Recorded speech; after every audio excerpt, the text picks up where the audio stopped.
Khukas dia sampai cuma koya ang lian tidong na kutis na lahian sakma he samtum matanga samtum mo kala ni kasya samli po ni mai ke kada marucho atam deu thaka atitu hisab yang kada na ho na he anh hem chia la ko an chilu tu ka hu ti han lai tin ka ka tầm bộ mấy hình sống hạt chờ sao mấy này tiếng mà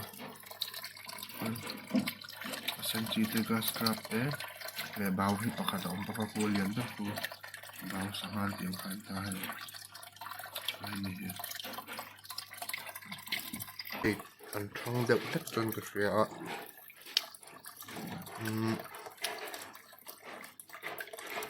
grass scrap hole lệ sen trap hậu sĩ ăn trầm nè te isput nè te grass crop hậu hi cái petri nè lettuce centimet khang te khamon du ta còn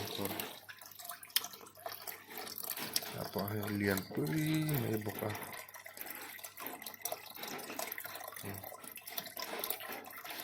cái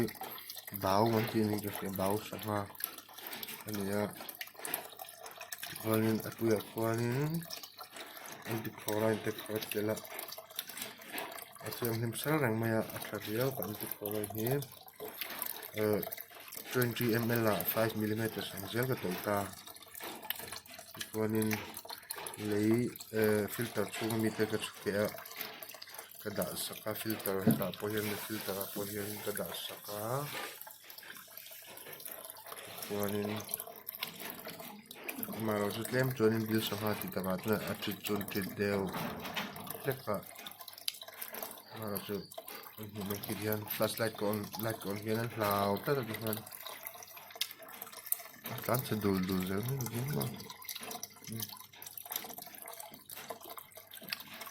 vì thiang thêm cho các mẹ thành số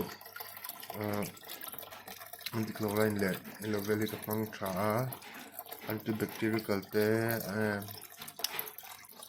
đầm đồi sáng không 80 vậy đó nên sẽ phải là thì đi thúng thì đi thúng xuống cái đợt này rồi mình phim sáng này mấy này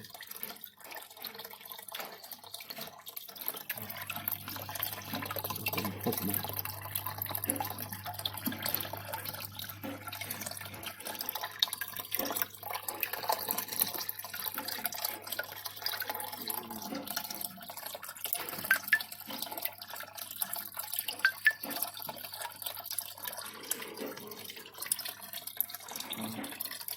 chúng tôi cũng làm trên